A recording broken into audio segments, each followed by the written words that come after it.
Welcome to my channel. This is JC Rock and Metal Reviews. My name is John, and today I'm continuing my series of the top 5 albums of 2021. I'll be covering different musical genres and rock and metal, but in today's video it will be the top 5 heavy metal albums of 2021. This will include bands fall under the category of heavy metal, and most of these bands have been making music since the 80s. They're all pioneers of heavy metal in some way or another. But remember, if I don't include an album, I may be saving it for a different list. So let me just jump right into it. Number 5 is Accept with Too Mean to Die. So Accept, they're a German heavy metal band. They started in 1976 with Wolf Hoffmann, and he's like the only guy who's remaining at this time.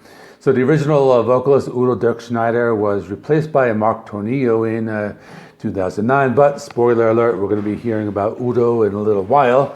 But anyway, their sound hasn't really changed much over the years. They're still cranking out this classic heavy metal. This album is no exception. We got Zombie Apocalypse. That's really great. It has these heavy power chords and kind of a riff, kind of a very like Judas Priest type of riff. And really great, really fun lyrics. Just so kind of a fun song, they're coming for us one by one. We've got to kill them all. Another great song is The Undertaker. That was another single that was released, and pretty cool. Oh, The Undertaker. Pretty cool. Has those like horror themed, and I think it might be comic book lyrics, and kind of the backing vocals bring you back to those like balls to the wall days. And pretty cool. Another ballad, The Best Is Yet to Come. Pretty cool, very heartfelt lyrics. Mark Tornillo is singing this. When it rains, I look for rainbows. It doesn't sound like that, but anyway, it's a pretty cool, nice power ballad with an inspirational message.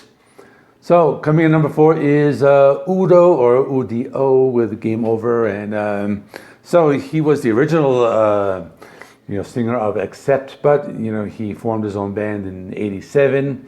He went back to Accept for a little while in the '90s. He kind of released a couple more albums, but then he went back to this band, and they've been cranking out albums ever since, and they've kind of like stayed like in the background, kind of like right behind Accept, but probably a band that is probably just as good as Accept. They're a really great German heavy metal band. So we have some great music. My favorite song, I guess, would be Metal Never Dies. This was one of the singles. Really love the intro riff of the song, and it does, again, bring back that balls to the wall sound. That's the second time I'm mentioning that album in these last 2 albums, because this is really a song that captures that 80s heavy metal, and not a fast song. It's a mid-paced rocker, but it's really great. And this is a long album. They have it's a little over an hour long, but it's really great. I like this one a lot. Coming in number 3 is KKs Priest with Sermon of the Sinner. So this one, I guess, might be a little controversial. Some people are saying, is it really Judas Priest, or should he have Maiden with the band, or this or that? So really quick, the story is that KK left Priest in 2011, and he was replaced by Richie Faulkner. Fast forward to 2018, the other guitarist, Glenn Tipton, he gets diagnosed with Parkinson's disease, and he has to leave the band. KK assumes that the band is going to ask him to come back, but they don't. So then he kind of gets pissed off. He forms this new band, and he calls Tim Ripper Owens, and he was an old Judas Priest vocalist in the 90s when Rob Halford left for a while, and they got a couple others, and they got Sermons of the Sinner, which is a really great album. It has that classic Judas Priest, classic heavy metal sound. So if you kind of just forget all the drama and just like it for what it is, it's a really great, back to basics heavy metal album. So a couple great songs. The title track, Sermons of the Sinner, got these evil sounding vocals, maybe a little similar to Painkiller.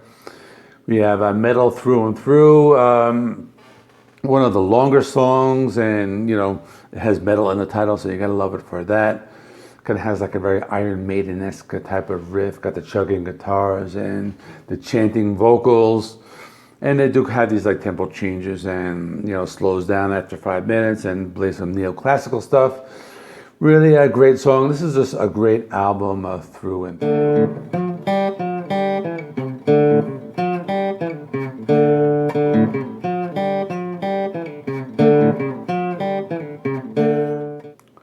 Okay, as you figured out by that riff, coming in number 2 is Iron Maiden with Senjutsu. Now, you're probably thinking I would have put this at number 1, but I didn't. There's one more album that I did like a little better than this. But I listened to this again, maybe after not listening to it for maybe a month or two, and it just still holds up. I really enjoyed it a lot. Now, double album, really great artwork.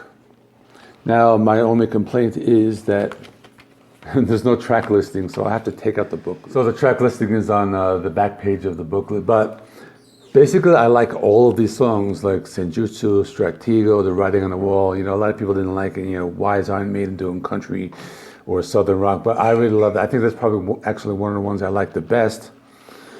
Pretty much all of disc 1 I like. Disc 2, the first song, Darkest Hour, that's the one I don't like that much. It was kind of slow for me. But the other ones, Death of the Celts, The Parchment, and the closer, Hell on Earth, those are all great songs.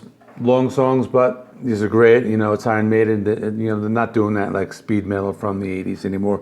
They're doing their old thing. It's more of the longer, more progressive songs. But I really like this album even after like a couple months since it's been released, and I think it is worth number 2. But it's not my number 1. My number 1 is Halloween, the self-titled.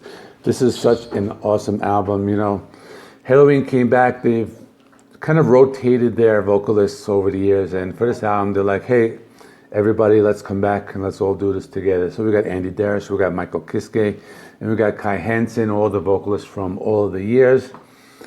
And basically, I like all the songs, you know, Out for the Glory, you know, Best Time, that's really great melodic song. Indestructible is great. Robot King, you know, it's called Robot King, so I gotta like it just for that.